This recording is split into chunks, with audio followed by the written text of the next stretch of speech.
Is a government shutdown. A government shutdown occurs when Congress fails to pass or the president refuses to sign the necessary funding legislation for federal agencies and programs. Without this funding, the government lacks the legal authority to spend money, so all non-essential operations must stop. Essential services, like national security, air traffic control, and law enforcement, continue, but many other functions grind to a halt. Think of it like a family budget. If parents haven't agreed on how to spend their monthly paycheck, they can't pay the bills, buy groceries, or go out to dinner. But they still have to keep the lights on, drive the kids to school, and make sure everyone is safe. That's similar to what the federal government does during a shutdown. Why does the government shut down? The US government operates on a fiscal year that runs from October 1st to September 30th. Each year, Congress must pass 12 separate appropriations bills to fund different parts of the government, including defense, transportation, education, health, and housing. If those bills aren't passed by the deadline, the government faces a funding gap. Shutdowns typically happen for one of two reasons. Congress can't agree on a budget. Political disagreements, often over big issues like healthcare, immigration, border security, or climate policy, get attached to funding bills. One party wants certain policies included. The other party refuses. Neither side budges, and the deadline passes. The president vetoes a funding bill. Even if Congress passes a spending package, the president can reject it. If Congress doesn't have enough votes to override the veto, a 2/3 majority in both the House and Senate, the government runs out of money. Sometimes, Congress passes a short-term fix called a continuing resolution, CR. This is essentially a Band-Aid that keeps the government running at current funding levels for a few weeks or months while lawmakers continue negotiating. If they fail to pass a CR or a full budget, a shutdown begins. The legal foundation, the Anti-Deficiency Act. The rules governing shutdowns come from a law called the Anti-Deficiency Act of 1884. This law says that federal agencies cannot spend money that Congress hasn't approved. They cannot enter into contracts, pay employees, or make purchases without a valid appropriation. Before this law, agencies sometimes spent money they didn't have, leading to waste and debt. The act was designed to prevent that. During a shutdown, the Office of Management and Budget, OMB, and the Department of Justice issue guidance on which activities can continue. The key distinction is between essential and non-essential functions. Essential versus non-essential. Who keeps working? This is the most misunderstood part of shutdowns. No federal employee goes unpaid forever, but many are told to stop working immediately. Essential employees exempt. These workers continue their jobs without interruption. They include active duty military personnel, law enforcement officers, FBI, DEA, Border Patrol, TSA, marshals, air traffic controllers, federal prison guards, emergency disaster response teams, nuclear power plant inspectors, power grid managers, Social Security and Medicare benefit processors. Payments continue, but some services may slow. Doctors and nurses at VA hospitals. Non-essential employees furloughed. These workers are told to stay home. The term non-essential is misleading. It doesn't mean their jobs aren't important. It means their work can be paused without immediate risk to life or property. Examples include park rangers at national parks and monuments, museum staff at the Smithsonian, most employees at the Environmental Protection Agency, EPA, many workers at the Department of Education, IRS tax return processors, during certain times of year, NASA scientists and engineers, except those supporting the International Space Station, passport and visa processors. Furloughed employees are not allowed to work, check email, or even volunteer their time. Doing so would violate the Anti-Deficiency Act. What about pay? Historically, furloughed federal workers have always received back pay after the shutdown ends, thanks to a law passed in 2019 called the Government Employee Fair Treatment Act. This law guarantees retroactive pay for all furloughed employees and even for essential workers who were required to work during the shutdown. However, the law only applies to shutdowns, not to broader budget cuts or layoffs. What actually happens during a shutdown?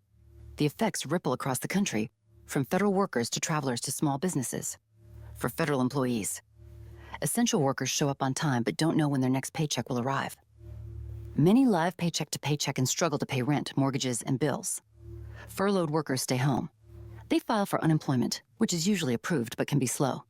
They cannot do any work-related tasks. Everyday Americans. National parks and museums close. Visitors are turned away. Some parks remain physically accessible but have no restrooms, trash pickup, or emergency services. In past shutdowns, visitors have damaged fragile landscapes and left human waste on trails. Air travel slows down. TSA agents and air traffic controllers work without pay, causing some to call in sick.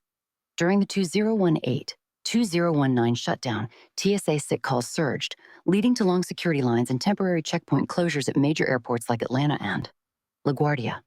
Passports and visas are not processed. If you apply for a passport during a shutdown, you'll wait until the government reopens. Food inspections are reduced. The FDA stops most routine inspections of domestic food processing facilities. Imported food inspections continue, but at a lower rate. This increases the risk of foodborne illness outbreaks. Housing assistance continues for existing Section 8 vouchers in public housing, but no new vouchers are issued. Landlords may still receive payments for a short time, but delays can occur. Small business loans from the SBA stop. Entrepreneurs cannot get new loan approvals or disbursements. Clinical trials at the National Institutes of Health, NIH, pause. New patients cannot enroll in experimental treatments for cancer or other diseases. Military families face hardship. While active duty troops work, their paychecks stop. Some military families have turned to food banks during long shutdowns. Native American tribes experience delays in critical funding for healthcare, education, and infrastructure. A shutdown costs money. During the 35-day shutdown in 2018-2019, the longest in U.S. history, the Congressional Budget Office estimated that the economy lost $11 billion, $3 billion, of which was never recovered even after workers were paid back. The losses come from delayed government contracts and permits, reduced consumer spending by furloughed workers, lost tourism revenue at national parks, interest payments on delayed obligations. How a shutdown ends. A shutdown ends when Congress passes and the president signs a funding bill. This can happen in 3 ways. A full budget agreement. Both chambers agree on all 12 appropriations bills or a giant omnibus bill combining them. A continuing resolution, CR. Congress passes a short-term funding extension to reopen the government while negotiations continue. Most shutdowns end this way. A clean CR with concessions. Sometimes one side agrees to drop a controversial policy demand, like border wall funding, in exchange for a later vote or a different concession. This is often called a clean funding bill. Once the bill passes, the president signs it. The Office of Management and Budget sends out official guidance. Agencies call employees back to work. Within a few days, operations return to normal, though back paychecks may take weeks to arrive. Why don't they just pass a budget early? That's the obvious question, and the answer is politics. Shutdowns are almost never about the budget itself. They are about using the budget as leverage to force action on a completely different issue. For example, in 2013, the fight was over Obamacare. In 2018-2019, the fight was over a border wall. In 2023, the fight was over Ukraine aid and border security. One party says, "We won't fund the government unless you agree to this policy change." The other party says, "We won't agree to that policy change, even if it means a shutdown." Both sides believe the other will blink first. Sometimes nobody blinks, and a shutdown begins. Do shutdowns accomplish anything? Most political scientists and economists say no. Shutdowns rarely force major policy changes. In nearly every case, the party that caused the shutdown loses public support, and the issue that started the fight gets resolved later through normal legislation. The 2018-2019 shutdown ended without a wall. The 2013 shutdown ended without defunding Obamacare. What shutdowns do accomplish is frustration, economic damage, and erosion of trust in government. Federal employees, who are not political appointees but simply people doing their jobs, become pawns in a much larger game. Why don't they just pass a budget early? That's the obvious question, and the answer is politics. Shutdowns are almost never about the budget itself. They are about using the budget as leverage to force action on a completely different issue. For example, in 2013, the fight was over Obamacare. In 2018-2019, the fight was over a border wall. In 2023, the fight was over Ukraine aid and border security. One party says, "We won't fund the government unless you agree to this policy change." The other party says, "We won't agree to that policy change, even if it means a shutdown." Both sides believe the other will blink first. Sometimes nobody blinks, and a shutdown begins. Do shutdowns accomplish anything? Most political scientists and economists say no. Shutdowns rarely force major policy changes. In nearly every case, The party that caused the shutdown loses public support, and the issue that started the fight gets resolved later through normal legislation. The 2018-2019 shutdown ended without a wall. The 2013 shutdown ended without defunding Obamacare.